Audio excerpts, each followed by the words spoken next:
సాయిబాబా భక్తులందరికీ నమస్తే అండి. సాయిబాబా కృప మీపై ఎప్పుడు ఉండాలని చెప్పి కోరుకుంటున్నాను. ఆషాఢం ఆదివారం లాస్ట్ అమావాస్య అండి. అమావాస్య రోజు ఒక గ్లాస్తో ఇలా చేయండి. డబ్బు పరంగా కానీ, ఆర్థిక ఇబ్బందుల పరంగా కానీ, ఆరోగ్యంగా పరంగా కానీ అన్ని కష్టాలు తీరుతాయండి.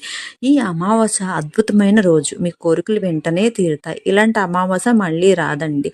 ఇది చాలా రోజులకి వస్తుందన్నమాట. ఈ అమావాస్య చాలా అద్భుతమైన కోరికలు తీర్చే అమావాస్య అనమాట. మరి అది ఎలానో తెలుసుకునే ముందు మన ఛానల్ని ఫస్ట్ టైం చూస్తుంటే సబ్స్క్రైబ్ చేసి లైక్ చేయండి. అలాగే సాయిబాబా భక్తులందరికీ ఈ వీడియోని షేర్ చేయండి. ఫస్ట్ నెంబర్ తాకిన బిడ్డకి పంపించిన బాబా సందేశం. రేపు ఆదివారం అమావాస్య అండి. ఇలా చేస్తే మీకున్న బాధలు, కష్టాలు, డబ్బులు పరంగా కానీ ఎన్ని సమస్యలు ఉన్నా అన్నిటికీ ఇలా చేయి తల్లి ఖచ్చితంగా నెరవేరుతుంది.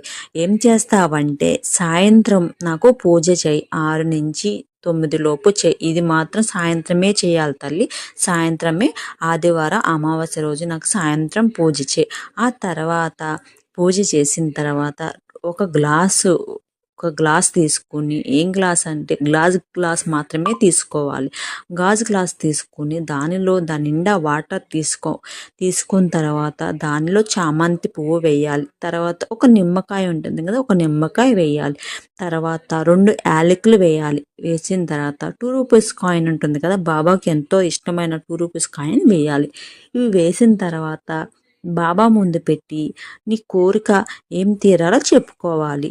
నీకున్న కష్టాలని బాబా దగ్గర మనస్ఫూర్తిగా చెప్పుకోవాలి. చెప్పుకున్న తర్వాత ఆ గ్లాసు ఆదివారం అలాగే ఉంచేసి ఉదయం లేచిన తర్వాత అంటే సోమవారం అనమాట, సోమవారం రోజు ఆ వాటర్ని హాల్లో, బెడ్రూమ్లో, పూజ గదిలో చల్లాలి. ఇలా చేయడం వల్ల ఇంట్లో ఉన్న నెగిటివ్ అంతా వెళ్ళిపోయి పాజిటివ్ ఎనర్జీ అనేది మనకి వస్తుంది.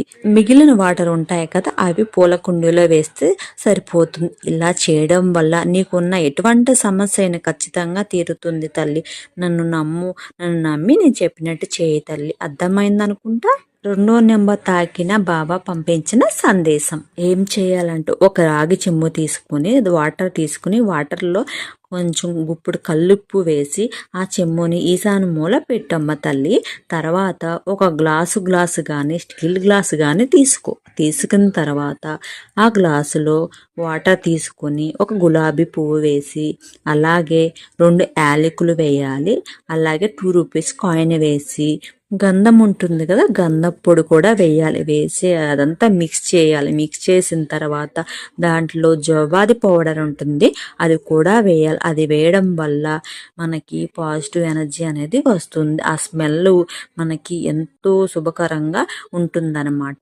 ఆ గ్లాసుని బాబా ముందు చెప్పి నీకున్న కష్టాలన్నీ చెప్పుకోవాలి. ఇది ఎప్పుడు చేస్తావంటే ఆదివారం సాయంత్రం 6 నుంచి 9 లోపు ఈ పూజ చేయాలన్నమాట. ఆ గ్లాసుని బాబా ముందు పెట్టుకుని నీకున్న కష్టాలన్నీ చెప్పుకొని మనస్ఫూర్తిగా చెప్పుకోవాలి. చెప్పుకున్న తర్వాత ఆ గ్లాసుని అలాగే ఉంచేసి సోమవారం రోజు హాల్లో కానీ అలాగే బెడ్రూమ్లో కానీ ఈ వాటర్ని చల్లాలి. ఇలా చేయడం వల్ల నెగిటివ్ అంతా బయటకు పోయి పాజిటివ్ ఎనర్జీ మనకు వస్తుంది.